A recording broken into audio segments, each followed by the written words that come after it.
Welcome in, everybody, to a little bit of an early morning Aaron Torres pod here on a Sunday. I'm your host, Aaron Torres. Hope everybody's doing well. Hope everybody's having a great day. The reason we are going early, listen, it's the holiday season. I actually got some family stuff this evening, and so I figured let's knock out a live episode of the Aaron Torres pod here on a Sunday morning here on the West Coast before the NFL starts. And boy, oh boy, oh boy, do we have a loaded show for you today. So we're going to open, listen, the big story to me, the whole episode is going to be the college football playoff. Okay. We'll do portal stuff later in the week. We'll do, we'll do college hoops at some point as well. By the way, hope everybody has a happy holiday. This is probably the last show I'm going to be doing before Christmas. We will see. But I bring it up because we're going to do full focus on the college football playoff. We're going to start Ohio State. Ryan Day, I was not familiar with your game. And listen, if I'm going to criticize Ryan Day in defeat, I got to give him credit in victory. I thought it was maybe his finest moment as Ohio State's football coach. So we'll talk about Ohio State's big win. We'll talk about the rest of the college football playoff. And I think there's a pretty obvious reason why there were so many blowouts. Like, it was funny how early in the weekend, Indiana stinks, SMU stinks. And then it becomes pretty obvious, there are some reasons that we continue to get these big blowouts in these playoffs. So we'll talk about that. Finally, we'll wrap with some odds and ends, including Lane Kiffin. Like, bro, you're a $10 million a year head coach, man. What are you doing tweeting, whining after you lost to Kentucky earlier in the season? Oh, by the way, you could have beat Florida, got into the college football playoff. So we got a jam-packed show. Before we get started, a couple quick reminders. First of all, make sure that you are subscribed to the Aaron Torres Pod YouTube channel. New clips, new videos going up every single day.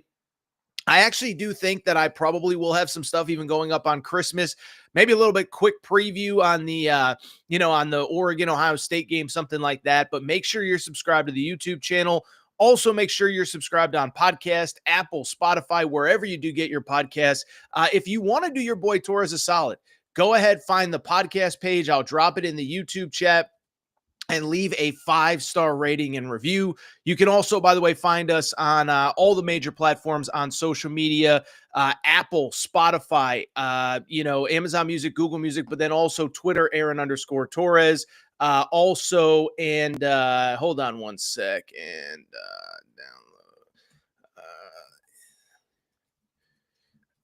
So make sure also you can find us on all our social media platforms, Aaron_Torres on Twitter, Aaron Torres Pod on Instagram, etc., etc. Before we get started, do want to make one more quick reminder, one more quick announcement, and that is this. I want to thank our friends as we head into the holiday season. I want to thank our friends Cauli Puffs. So Cauli Puffs, listen, we've talked about Cauli Puffs nonstop on this show all football season long, but it's the holiday season. You're going to have friends and family over, but also New Year's is coming up. You're on that New Year's resolution. You want to eat healthier, but you also want that delicious snack food that tastes delicious, but is also healthy. That, my friends, is where Cauli Puffs comes in, okay? So you see the bag on the screen. You see the information on the ticker, but the bottom line is Cauli Puffs is your new age. It is your new age snack food. Put aside all the crap in the grocery aisles. This is the healthy but delicious snack alternative.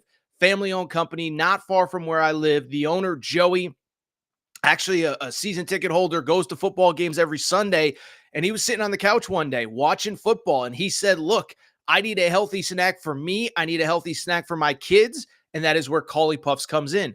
Baked, not fried, healthy ingredients, avocado oil, no grease. But here's the great part.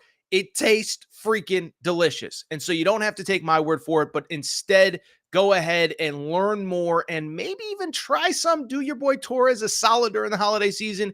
Get Cauli Puffs and more information, and you can order them specifically at caulipuffs.com. That's CAULIPUFFS.com.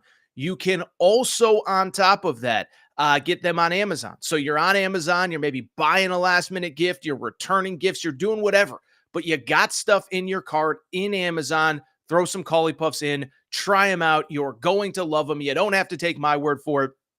Caulipuffs.com, the new age snack. I appreciate Cauli Puffs and their support.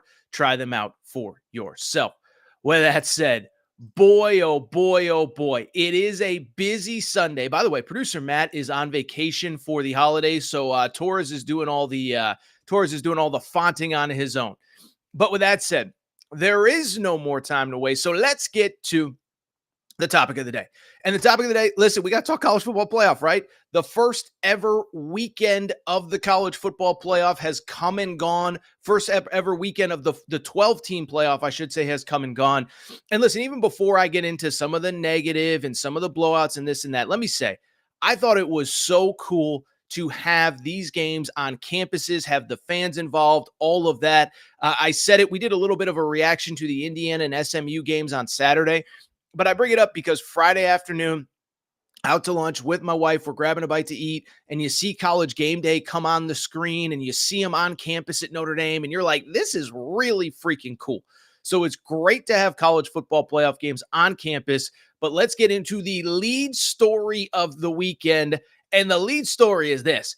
I got to go ahead and slap my hand on the wrist here because Torres has to take an L on Ohio State. Listen, let's go ahead and dive into this. The big story, the big game, Saturday night, Ohio State, final score 42-17. And for at least one day, Ryan Day has completely silenced all of his critics, including yours truly. Torres has to take the L. First off, I was thinking about this, and I did Fox Sports Radio on Saturday night right after the game. And I was thinking about this, is that I could be wrong on this.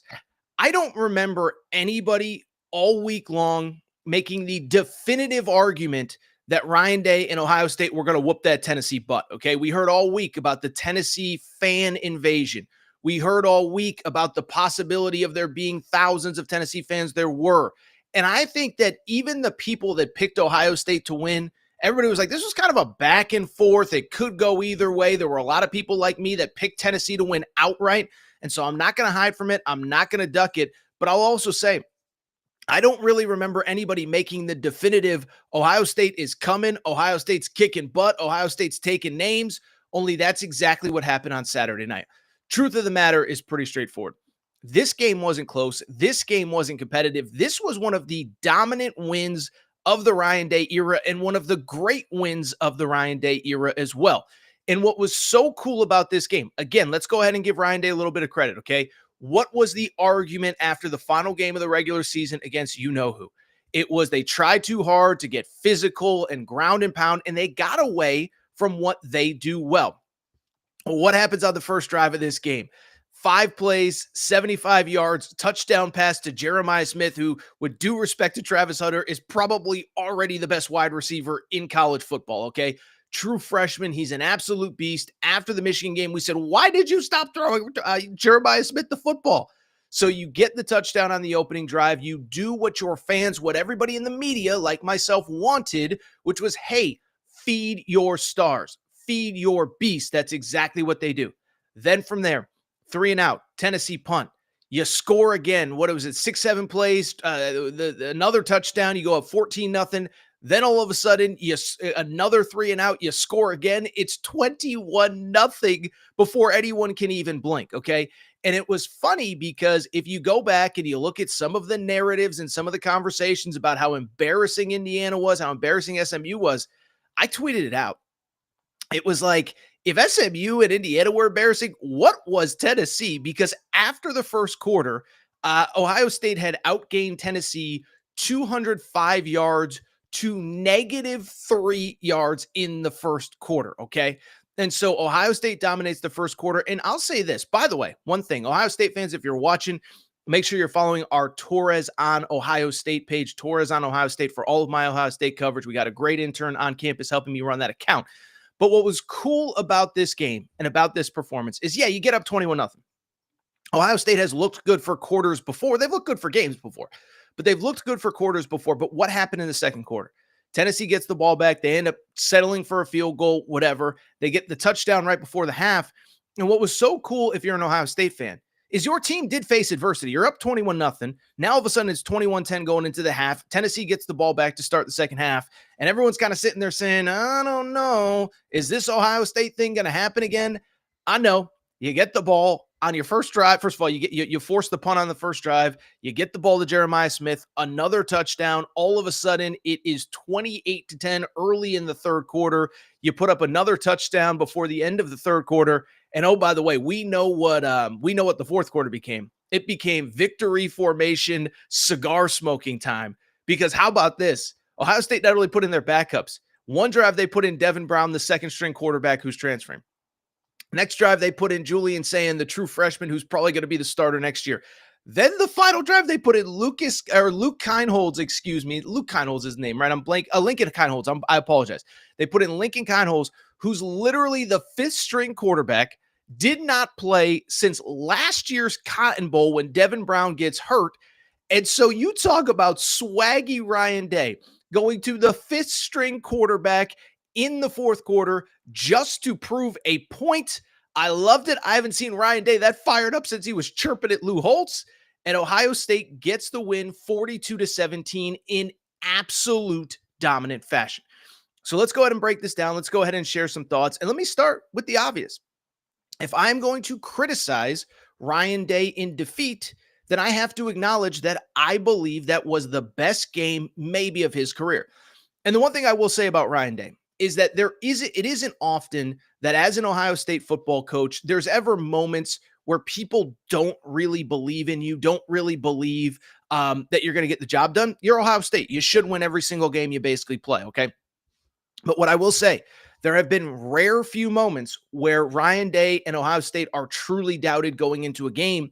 And in general, those are his best performances as a head coach. Go back to the 2020 college football playoff. Do you remember that?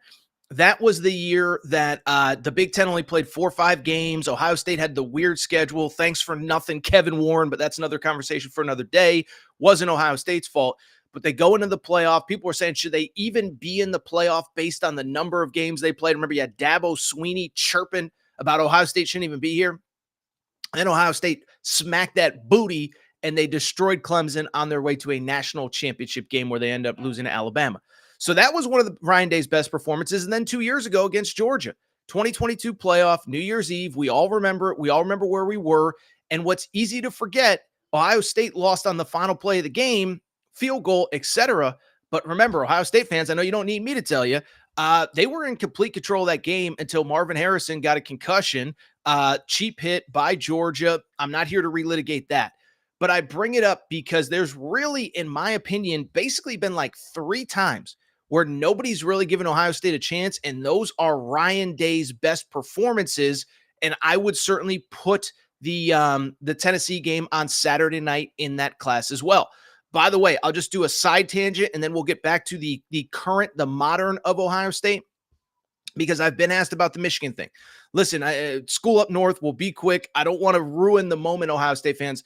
I don't think there's anything else to say other than that Ryan Day has a little bit of a Michigan block right now, because you can't say he doesn't win big games. He does win big games. Just beat a top 10 Indiana a few weeks ago, beat Penn State at Penn State. He's dominated Penn State. Now, listen, he hasn't beat everybody, but remember, Ryan Day, in his entire time at Ohio State, and he took over as the head coach in 2019, he has one Big Ten loss outside of Michigan games. That was Oregon this year. Final drive, Jeremiah Smith called for pass interference. They win that game. Ryan Day has literally never lost another Big Ten game. So he doesn't have a big game problem. He has a Michigan problem at this point. But I'll say, in this 12-team playoff era, and we're going to talk about it later, that does not matter as much as it once did. Ryan Day said last week, he said the goal all along was to play in this 12-team playoff. We're here. This is where the focus lies. And so I want to give Ryan Day credit. I got to take the L. I have been critical of him for 3 or 4 weeks, by the way. Allergies kicking in here. I apologize about that for the live audience or for people watching later on YouTube. But I bring it up because if I'm going to criticize Ryan Day, I got to own it. But I'll also say this. Here's the other thing. Part of the reason that we have been so critical, like I think Ohio State fans think that I just don't like Ryan Day. It's not that I don't like Ryan Day. It's that I've seen you great in big games. You were incredible against Penn State. And then what happens a week later? You come back against Nebraska and it's sloppy. You were incredible against Indiana. And then what happens? The next week you lose to Michigan. So that's why I'm critical. Not because I don't like Ryan Day. It's because I want to see one of the best, if not the best program in college football reach its full potential. And so when you lose as a 23-point home favorite to Michigan, yes, I'm going to be critical. But what we saw on Saturday was Ryan Day, this program at its best. And when everybody's rowing in the same direction, when you're feeding your best players, when Chip Kelly is cooking the way that he was cooking. Our Tours on Ohio State account had a picture of him with a picture of a guy with some beakers from what was that show, Breaking Bad. I was like, Chip Kelly was in the lab over the last couple weeks. But when Chip Kelly is operating at the highest level, when you're getting Jeremiah Smith the ball, when you're getting Quinshon Judkins the ball, when you're getting Travion Henderson the ball, that's what we want to see. And I will say, I think this one individual game changed the entire trajectory and the entire conversation about this playoff.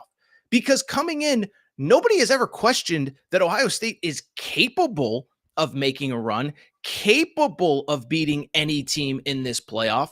But what I just said a minute ago, it's the consistency. Listen, you went to Oregon, you went to Outson Stadium, and that was a game that you easily could have and maybe should have won.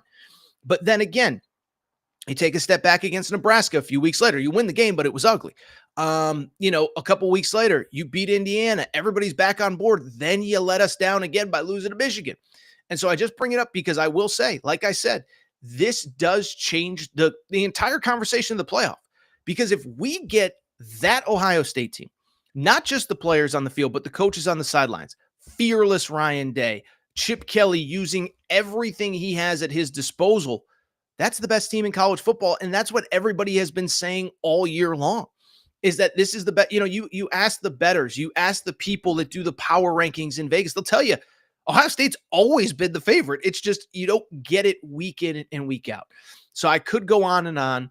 I just want to know from the Ohio State perspective, one, can we keep getting that? And I want to actually wrap this segment. This is kind of a question for Ohio State fans. I know some of you will see this live. I know some of you will see this on tape. I got to ask, like, does this change everything about Ryan Day? This is one, right? Like, when I do this show, I like to have answers to questions. I like to kind of know, okay, this is the topic of the day. This is my opinion. This is that. Whatever the topic is, it could be playoff rankings. It could be a team wins, a team loses, who deserves the Heisman. But I bring it up because I really don't know what this does say about the state of Ryan Day and Ohio State. Now, obviously, look, Ryan Day's obviously going to be back next year. I still believe if you had lost this game, there's a big conversation to have in Columbus. He's going to be back, but like, I am curious from Ohio State fans' perspectives. Like, does this change how you feel about Ryan Day?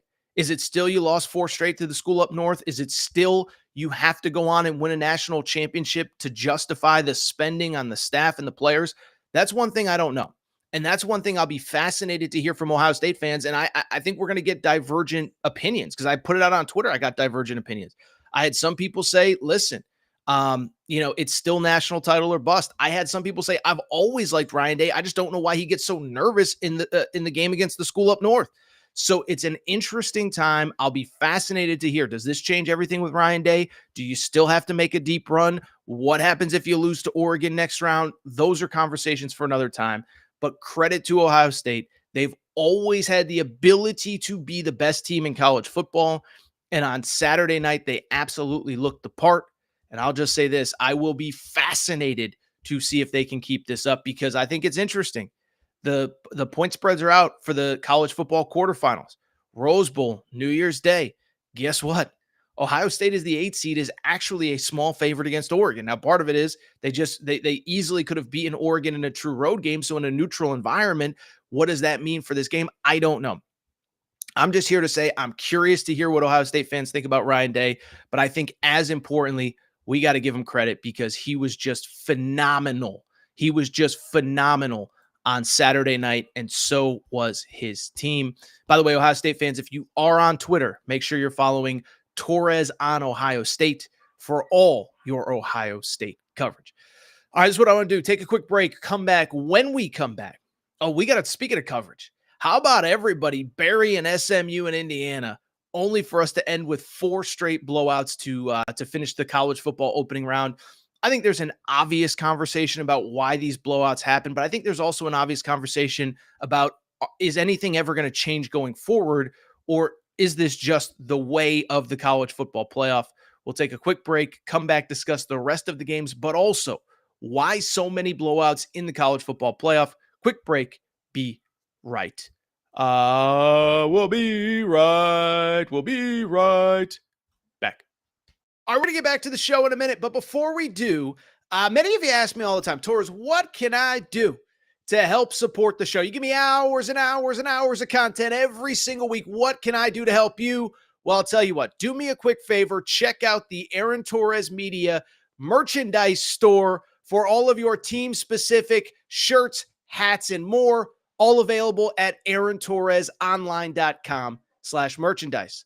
A lot of you wondering, Torres, what can I get in that merch store? Well, first of all, we got our brand new Hope and Pope Kentucky basketball t-shirts. That's right. Mark Pope has arrived. He is here to save the day. Get your Hope and Pope t-shirts there. Also, Arkansas fans, the Big Pig Invasion is here. You can get your tees there. Basketball School Alabama shirts. More Hurley 2024 UConn shirts for your tailgates at Rentschler Field, your games at the XL Center or Gamble. And oh, by the way, your Mike effing Woodson gear for Indiana. If you love football, we got you covered too. We got more Dion shirts and hats than we even know what to do with. The freeze warning has hit the plains. Auburn fans, grab your freeze warning tees now. And of course, our new era, new rules shirt applies to Nebraska football and its incredible fan base. We have more coming for the fall, plenty in stock right now. So make sure to check out the Aaron Torres Media merch store at aarontorresonline.com/merchandise. And you can always hit me up with any questions. Aaron Torres Podcast. All right, everybody. All right, back. Good to be back. Good to be back. So before we get to the rest of the college football playoff weekend, let's get to a couple questions from the chat. First of all, let's see here. Frank says, thanks for calling us soft. You're soft, Torres. Well, listen, I got to take the L, Frank. Your boys looked awesome on Saturday. I deserve all the scorn. Throw all the rotten tomatoes at me. If I'm going to criticize Ryan Day after a loss to the school up north, I got to give him credit. Thought that was his best night as an Ohio State football coach. I deserve all the rotten tomatoes thrown my way. They were awesome. Let's see here. CJ says, Tennessee fans showed up in great numbers and Columbus businesses thank them kindly for leaving behind so much of their wealth. I'll tell you this, man. Listen, we've all been at a road game in which your team loses. That is a long drive home. I think a lot of Tennessee fans got in the car and drove back home after that game. That's a long 5-hour drive after getting your butt kicked. A lot of jokes going around on social media about the Tennessee invasion of Neyland State or of the shoe. Well, guess what? The invasion went right to the parking lot towards the end of the show because man, oh man, oh man, was that a butt kicking. All right, I'll tell you what. This is what we're going to do. We're going to go ahead and switch gears. And I do want to talk about the bigger picture conversation of the playoff because the one thing that I noticed, there was a lot in common with all four of these games, and they were all essentially blowouts, okay? Ohio State beats Tennessee by 25 points. Penn State beats SMU by 28. Indiana, everybody's, Indiana is so bad they stink. They end up losing by 10, although that was deceptive. It was 27-3 with, 4 minutes to go before Indiana scored quickly and then kicked an onside kick, scored again. And then, of course, even Texas Clemson, it was 14 points. At times it felt closer, at times it didn't. I want to talk about the blowouts, but first of all, let me say this. I did find it kind of funny, the narratives that kind of emerged on social media over the course of the games, right? Because on Friday night, it was Indiana stinks and Indiana doesn't belong. And I'll say this, I like Kirk Herbstreit, but even on Saturday's College Game Day, I thought he jumped the gun a little bit. Indiana didn't belong. They shouldn't have been there. They were 11-1, but who'd they beat? Then SMU loses, and all of a sudden, it's all the same people. Paul Feinbaum, Peter Burns, who I actually had on this show a long time ago. He was a very nice guy. But the clown show of, well, this is who Indiana played. This is who SMU played. Well, then what ends up happening? Clemson actually plays Texas a little bit closer than we thought or many people expected. But then when Tennessee gets their butt kicked, it was amazing how quiet the pro SEC fans got. And so to me, I think there's a small picture reason why all of the opening round games were a blowout. But I also think there's a big picture reason that we probably have to talk about, okay? So the small picture reason on why there were so many blowouts in the college football playoff, again, 4 games, all on home fields, no neutral sites in round 1. And oh, by the way, all 4 of the higher ranked teams that were at home won. And so to me, the first reason that we got the results we did, it's pretty freaking obvious. It's because it's really hard to win on the road in college football. I said this before, but I was thinking about this. Think about all those big Saturday night SEC games on ESPN, right? The Herb Street Fowler games, right? Think about all of them. Alabama beats Georgia at home. Georgia beats Tennessee at home. I know it wasn't a nighttime kickoff, but Tennessee beats Alabama at home. LSU beats Ole Miss. Then a week later, LSU loses at Texas A&M. Texas A&M we think is a player. Then they lose at South Carolina. Texas A&M also loses at Auburn at night. And so you go on and on down the list. I could keep going. It just felt like every single week there were big games, and every single week you just had to take the home team because the home team usually ended up winning. And so to me, it shouldn't be a surprise that we got a 12-team college football playoff in which there were four games, that were on campus sites. By the way, I said it to lead the show if you missed it. On-campus sites are amazing. I actually hope we do more of it going forward. I think the quarterfinals should be on on-campus sites. I love the Rose Bowl. I live 10 minutes from the Rose Bowl. I think Oregon, Ohio State should be in Eugene. I think Notre Dame, Georgia should be in Athens. I think, Texas, Boise, whatever it is. I think these games should be on campus sites. I think it'd be great. But I also bring it up because that's kind of the reason that we got the results that we did. Because when SMU lost and Indiana, it's this team stinks and that team's terrible. And if Alabama was here, things would be so different. Why couldn't we get Alabama? Why couldn't we get Ole Miss? Well, it's like, who's to say that things would have been better? Because first off, it's really hard to win on the road. Alabama, by the way, and I'm not even trying to do the whole Alabama, Ole Miss, SEC versus everybody else take, but like that's part of it, right? Alabama lost. They played 4 road games. They lost 3 times, okay? Tennessee was the best defense they played all season long. In the second half of that game, they did not score a single point. They averaged 2.2 yards per carry. So don't sell me that this would have been so different if Alabama had been in the playoff instead of SMU, or Alabama had been in the playoff instead of Indiana. Really? Because Alabama scored 3 points in their last road game of the year at Oklahoma. And you're convinced that they would have gone to Notre Dame and been that much better? Stop it. By the way, Ole Miss, all they had to do was beat Georgia second to last week of the regular season, or beat Florida, second to last week of the regular season in the Swamp. I know Florida was a lot better with DJ Lagway, but they couldn't do it. So now you're convinced that they're going to go to Penn State and win? Stop it, okay?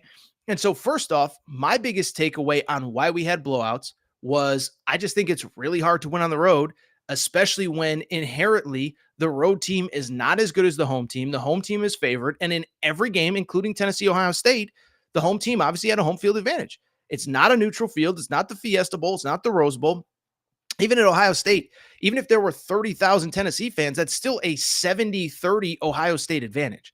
So one, I believe we had a lot of blowouts because it's just pretty straightforward. It's kind of hard to win on the road. But also, here is the big picture reason why I believe we saw a lot of blowouts and why I don't believe that we are not going to see blowouts going forward. And this is going to hurt, and it's going to be a little bit of Debbie Downer kind of conversation, and I don't want to be a Debbie Downer after the first week of the college football playoff in the 12-team era. But here's the truth. There aren't 12 great teams in college football, and when you make a playoff with 12 teams, inherently some of them are going to be flawed, inherently some of them aren't going to be very good, and inherently we're going to have freaking blowouts in this playoff, okay? And listen, again, I don't want to be Debbie Downer. I don't want to be negative Nancy, but here's the bottom line. If you have listened to this show for years, what has my stance always been on a 12-team playoff? I never thought we should have expanded the playoff in the first place because in my opinion, most years we couldn't get to 4 great teams that were actually good enough to win a national championship, okay? So now we're going to go ahead and add 8 more teams to things after the fact. I'm sorry. I don't know if that's the right move. And I said all along, I said, when you take a playoff that was 4 teams and you triple it, and we couldn't even get 4 great teams in most years, we are going to inherently not get very good teams towards the end. And so I hate to say it, but I think that's the truth. Now, I've gotten to the point where I'm okay with expansion. We're here, whatever. By the way, I hear people say all the time, well, Torres, you like college basketball and they have 68 teams. So why is this any different? Well, it's different for 2 reasons. One, because first off, let's never forget, that, yes, we have a great 68 team NCAA basketball tournament, but here's the thing. Nobody cares about the college basketball regular season. I wish they did. I love college basketball. I watch regular season college basketball. Nobody cares about college basketball till the middle or end of February. It's just the truth. And so they've expanded that conference championship so much that the regular season doesn't matter at all. By the way, it's kind of the same with the NBA, kind of the same with Major League Baseball. And so with college football, I said every other sport is trying to get people interested in their regular season. The NBA has this lame, NBA Cup. Major League Baseball is trying to do all this crazy stuff, play games in cornfields and go to London and do this and do that.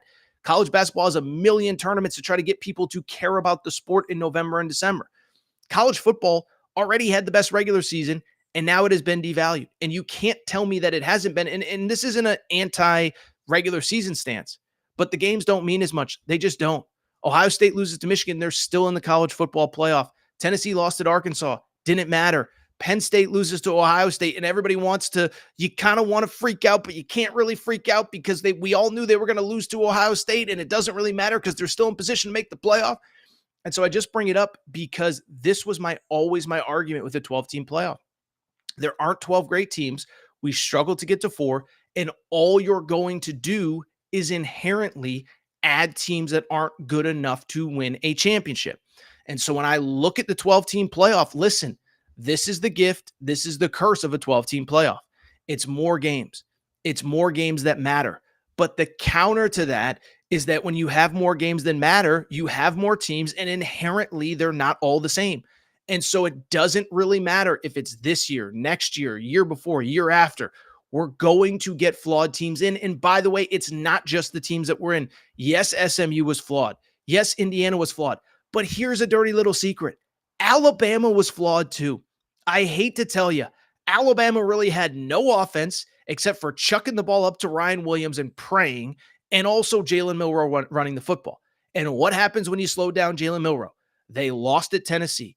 They got destroyed by a bad Oklahoma team. And don't tell me Oklahoma somehow figured things out in the back half of the year. No. Oklahoma lost a week later to LSU.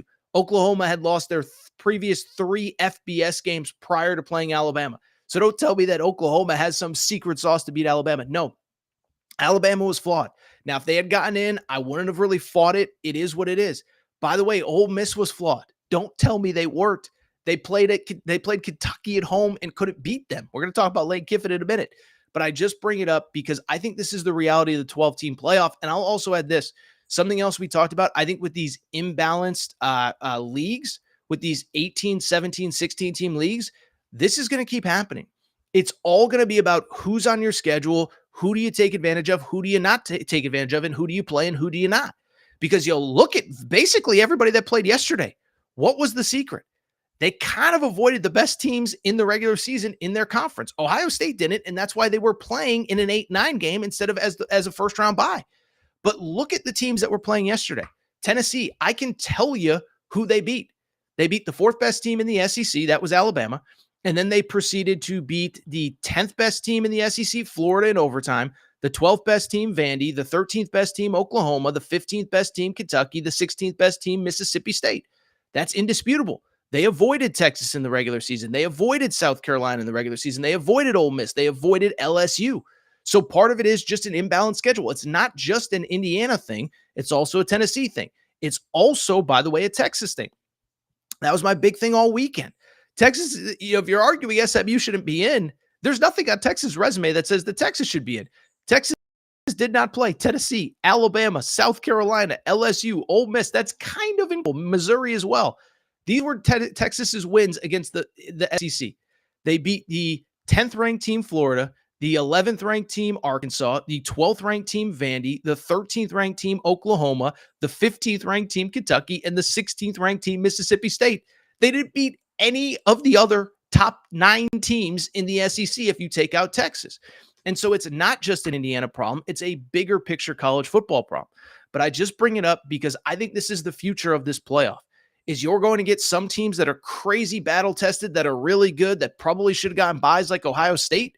And you're also going to get teams that just because of the way the schedule broke were able to get in. There's going to be another Indiana next year. I don't know who it is.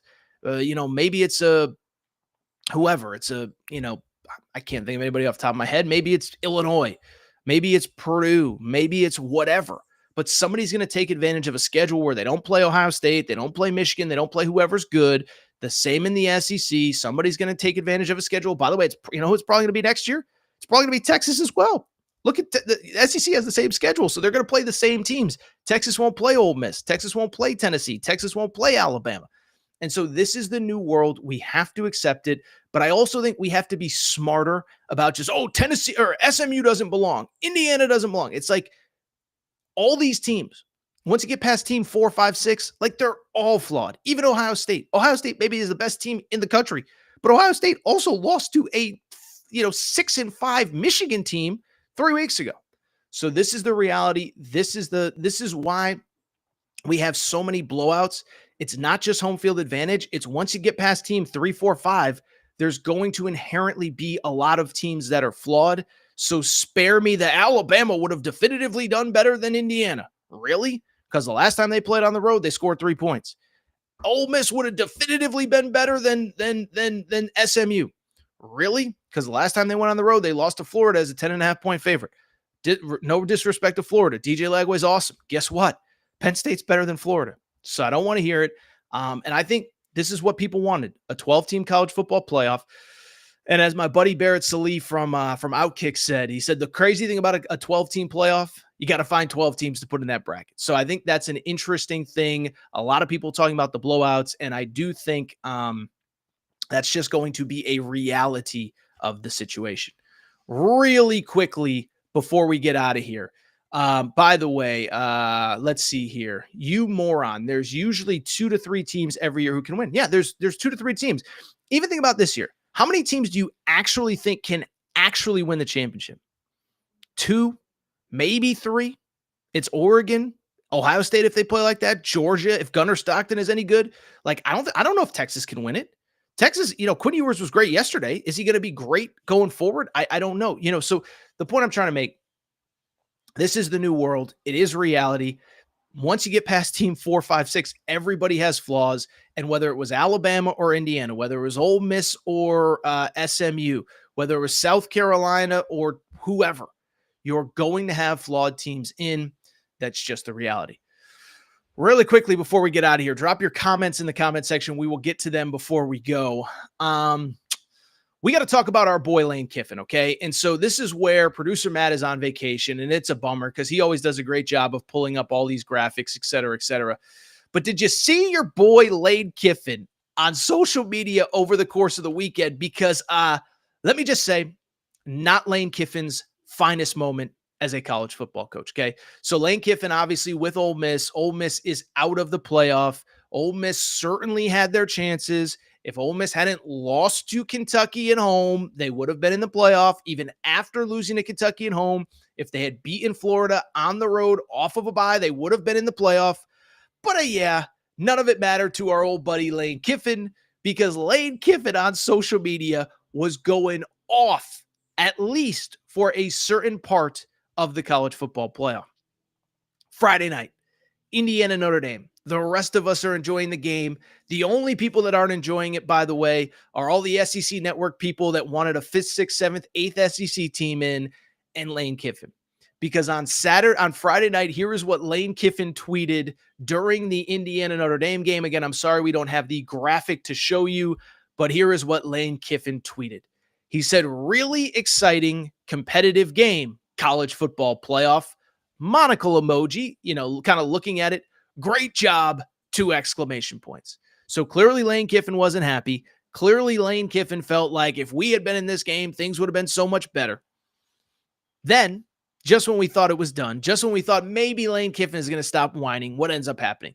Penn State blows out SMU. And then what happens there? Lane Kiffin finds his way back to Twitter. By the way, he was hosting like 30 kids in the portal. Yet somehow Lane Kiffin had time to go back on Twitter. And he said, way to keep us on the edge of our seats, committee. Riveting.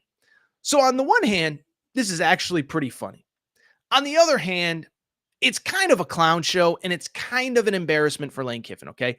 And let me say this. I think that an Ole Miss fan, I think a lot of people would sit there and say, like, dude, Torres, back off. He's defending his team. He's defending his players. He's defending his program, whatever. And I get that. I also think there's a time and a place. I also think you have to move on at some point, okay? Shane Beamer, in the lead up to the 12-team playoff announcement, was very vocal of like, we just beat Clemson. Clemson won the ACC. That should mean something. And I agree with Shane Beamer. I hated that the committee said that anything that happened on the final week of the season, that if you were not playing, your resume would not be impacted. So South Carolina really had no way to get in the conversation on the final week of the regular season when they weren't playing. Mario Cristobal was not happy. Look at our resume, 10-2. We have a chance. We're really good. Kalen DeBoer kind of made his case for Alabama. But when they were left out, all three coaches also said, you know what? We had our opportunities and we're on to the next thing. And we're on to our bowl game. You know, South Carolina's playing, I believe it's Illinois or Iowa State. I know two of them are playing in Orlando because we had the Florida Citrus CEO on the show the other day. But I bring it up because South Carolina has moved on. They're going to Orlando. Miami is going to Orlando in a different game. Alabama is heading to face Michigan in a rematch of last year's college football playoff game. Yet Lane Kiffin is still caught up on this. And I'll be honest, I think it's kind of an absolute embarrassment. And I said it on social media over the course of the weekend. Because what did I tweet on Friday night after he tweeted that out? I tweeted, quote, let me see if I can find it. Imagine losing at home to Kentucky, watching Kentucky not win another SEC game all year, and tweeting this out. This was after Lane Kiffin tweeted, really competitive game, college football playoff. Great job. And I said, imagine losing to Kentucky at home, watching Kentucky not win another SEC game all year, and tweeting this out. Lane Kiffin whining about the playoff is significantly more embarrassing than anything Indiana did tonight. What's kind of funny about it, though, is that Joel Klatt, who I know Joel a little bit. I wouldn't say I know him very well. But Joel Klatt, who is the most quiet, humble, Joel's a hardworking guy. And he doesn't take shots at people just for the sake of taking shots. But I think that he saw exactly what I saw, which was a coach that was whining, a coach that was complaining, a coach that's trying to blow up the system because it didn't work out his way. Feel sad for Lane Kiffin. Well, this is what Joel Klatt tweeted. Hello, Lane Kiffin. So Lane Kiffin said, way to keep us on the edge of our seats, committee. Really riveting. Joel Klatt tweeted, quote, if your team played half as well as you tweet, you would likely be in this playoff. So hello, when Joel Klatt, who again, he's not a guy that goes on social media just to mock people and make fun of people. When Joel Klatt is not having your nonsense, that's when you know, maybe you're in the wrong on this. And so I just bring it up because to me, this is fascinating. And to me, I'll just be real. I thought it was a little bit of an embarrassing moment for Lane Kiffin because at the end of the day, here's the truth. This is the thing that I think all these teams that got left out, they're missing the point on. Is you can say Ole Miss and Indiana, Ole Miss would have been better than Indiana, or Alabama would have been better than whoever, SMU, or Miami or South Carolina. And we just talked about it a minute ago. One, there's nothing that really proves that because, like I said, the last time Alabama went on the road, they played, at Oklahoma and scored 3 points. The game before that, when they went on the road, they did beat LSU, but the game before that, they lost to Tennessee and had 0 second half points. They lost to Vandy on the road. So don't tell, if you score 3 points against Oklahoma on the road, I'm sorry, I'm not convinced that you're going to go to Penn State and put up 50 or go to Notre Dame and put up 38. I'm just not, okay? But beyond that is what people are missing is that the SEC and Ole Miss included, they already get the benefit of the doubt. Go back to the poll the week before Ole Miss lost to Florida. Ole Miss at the time was 8-2. They had just beaten Georgia at home. And guess what happened? They were a 8-2 team. Indiana at that point was about to lose their first game. They were ranked ahead of Indiana. They got the benefit of the doubt with 2 losses. If they had just gone 10-2 and beaten Florida, they would have gotten in they would have gotten in as a 10-2 at-large team over an 11-1 Indiana and an 11-2 SMU. That is indisputable. So you already got the advantage. By the way, Ole Miss didn't play anybody out of conference. Wake Forest at home. Okay, whoop-de-freaking-do. Craziest game that I've ever seen scheduled. They didn't play anybody out of conference. The SEC, by the way, plays 8 league games. The Big Ten, the Big 12 playing 9. So you didn't play anybody out of conference. You play one fewer game than one fewer conference game than some of the teams that got in, including Indiana. And you still would have had the advantage if you had just beaten Florida. Now, I know, I just said it. Florida is a good team. They were a different team with DJ Lagway. But it doesn't change the fact that we can't, there's only so many degrees to which we could give you the benefit of the doubt. We're going to give you the benefit of the doubt with 2 losses. Now you want it at 3? Do you want it at 4-2? Because here's the bottom line. If the argument is Ole Miss would have been played things closer, 1, we have zero proof of that. 2, like I said, first of all, if you can't beat Florida at Florida, no disrespect, I don't think you're necessarily going to Penn State in frigid weather and winning, or Notre Dame, frigid weather and winning.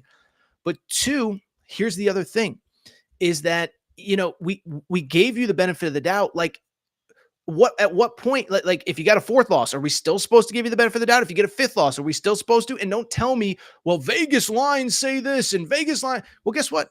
Vegas lines also said that Ole Miss was a 21-point favorite at home against Kentucky, and they didn't win.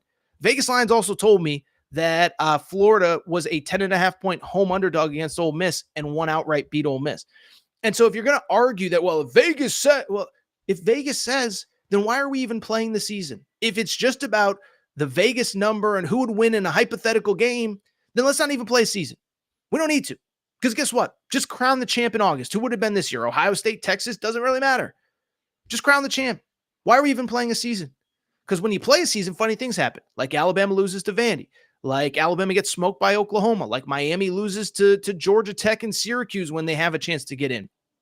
Like Ole Miss losing to Kentucky at home. And so I just don't want to hear it. I think it's kind of lame. I think it's kind of pathetic. Ole Miss certainly had their chances. They had every benefit, and they couldn't take advantage of it when it mattered most. Lane Kiffin, stop whining. I'm sorry that your team didn't get in, but there were no injustices served here. The right teams got in, and there's no proof that your team would have actually done better. All right. Tell you what, it's a Sunday afternoon. NFL is about to start. I think I will get out of here. By the way, Good Crypt Polio says, I agree with everything you said. I think it was about the 12-team playoff. So I appreciate your support there. Also, this is funny. Plant that flag. I'm assuming that's maybe a Michigan fan. Says the SEC doesn't belong in the playoffs at all. Tell you what, there were a lot of jokes going around social media on Saturday night about, did the SEC actually get too many teams in? I think a lot of people had fun with that. All right, I think I'm going to get out of here. It's just about 1 p.m. Eastern time. NFL is about to start, and I actually got family coming over. So if you're not subscribed to the Aaron Torres pod, do me a favor, make sure to do so. Apple, Spotify, Amazon Music, Google Music, wherever you listen to podcasts, make sure that you are subscribed. Also, make sure to rate and review the show. Go ahead, give us a quick 5 stars. Tell us what you like, what you don't like, all that good stuff. Hope everybody's following on social media, at Aaron_Torres on Twitter, at Aaron Torres Pod on Instagram, Aaron Torres Podcast Questions at gmail.com, Aaron Torres Podcast Questions at gmail.com. I don't know if that will be the last show before Christmas. We may do one on Tuesday, depending on just how things break over the course of the week, if anything interesting happens. But if this is the last show before the holiday, just want to say I hope everybody has an amazing holiday weekend. Look, y'all work hard. I think I work a little bit hard. Take the time, enjoy time with friends, enjoy time with family. You deserve it. If you're working Christmas Eve, if you're working Christmas Day, by the way, I'm working Fox Sports Radio on Christmas Day, so we all got to, clock in at some point. But just know that I truly appreciate everybody's support of this show. Show has grown in insane ways over the course of the football season, and then really over the course of 2024. Cannot wait to see what happens in 2025. By the way, I'm talking like this is the last show of 2024. It is not. We will certainly be doing shows after the Christmas holiday, before New Year's, because we got some college football playoff games to preview. But with that said, I hope everybody has a happy holiday, a Merry Christmas, if I'm not back on Tuesday. Shout out to Torrin Craig. Shout out to Rachel, who hates my voice. Shout out to JJ Redick. I'm not even going to be mean to JJ Redick here on our final show before the holiday. Sure, the Lakers stink. Sure, LeBron is disappearing and nobody can fully figure out exactly why. But you know what, JJ Redick? I hope you have a great holiday as well. That's all.